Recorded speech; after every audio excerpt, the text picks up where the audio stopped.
ఎండలో నుంచి ఒక్కసారిగా నీడలోకి వెళ్ళినప్పుడు కాసేపు కళ్ళు బైర్లు కమ్మటం, అంతా చీకటి కనిపించడం మనకు అనుభవమే.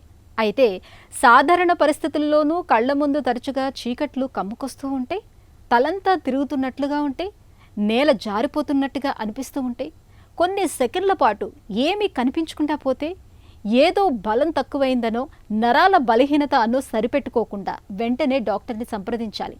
ఎందుకంటే కళ్ళ ముందు ఆవరించే చీకట్లను మన శరీరంలో మనకు చెప్పే డేంజర్ సిగ్నల్గా భావించాలి.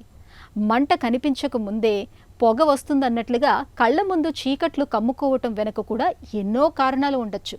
కళ్ళ ముందు చీకట్లు కమ్ముకోవటానికి వెనుక కారణాలు, వాటికి పరిష్కార మార్గాల గురించి ఇప్పుడు తెలుసుకుందాం. కళ్ళ ముందు చీకట్లు వచ్చేస్తున్నాయి అంటే రకరకాల కారణాలు ఉంటాయి. ఫస్ట్ అసలు కళ్ళ ముందు చీకట్లు వస్తున్నాయి అంటే ముఖ్యంగా ఫస్ట్ క్వశ్చన్ మేము అడిగేది, ఒక కంటి ముందు వస్తుందా లేకపోతే రెండు కళ్ళకు వస్తున్నాయా? ఒక కంటి ముందు వచ్చేస్తుంది, పైన నుంచి కర్టన్ దిగినట్టు పైనుంచి కిందికి ఇలా వచ్చేస్తుంది అంటే ఫస్ట్ అండ్ ఫార్మోస్ట్ ఇంపార్టెంట్. ఎందుకు అంటే రెటీనాకు సంబంధించి రక్తం సరఫరా అందట్లేదు అని అర్థం. ఒక కన్ను కాకుండా రెండు కళ్ళకు వచ్చిపోతుంది.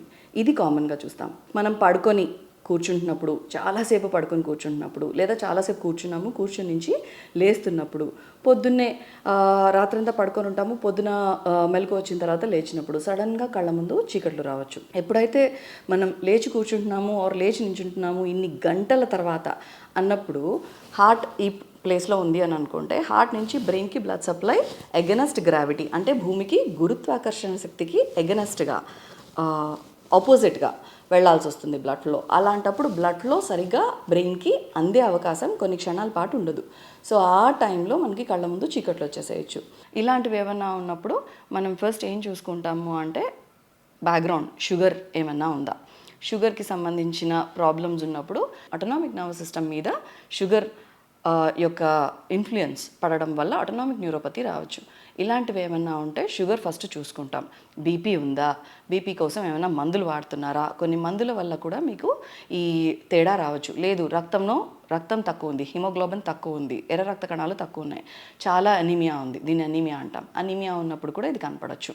దీనికి మనం ఏమి ఈజీగా చేయొచ్చు అంటే కొన్నిసార్లు మేము చూసేది హాస్పిటల్కి వచ్చినప్పుడు బ్లడ్ ప్రెషర్ పడుకున్నప్పుడు ఎలా ఉంది, లేచి నించున్న తర్వాత 1 మినిట్కి ఎలా ఉంది, దాని తర్వాత 3 మినిట్స్కి ఎలా ఉంది, ఏమన్నా ఫాల్ ఉందా, బ్లడ్ ప్రెషర్ తరిగిపోతుందా మనము నించున్నప్పుడు అనేది చూసుకొని, ఎంత తగ్గిపోతోంది పడుకున్న దానికి నించున్న దానికి గమనించుకొని దాని ప్రకారం ఆల్రెడీ బీపీ మందులు వేసుకుంటుంటే వాటిని మార్చాల్సి వస్తుంది, కొన్ని తీసేయాల్సి వస్తుంది.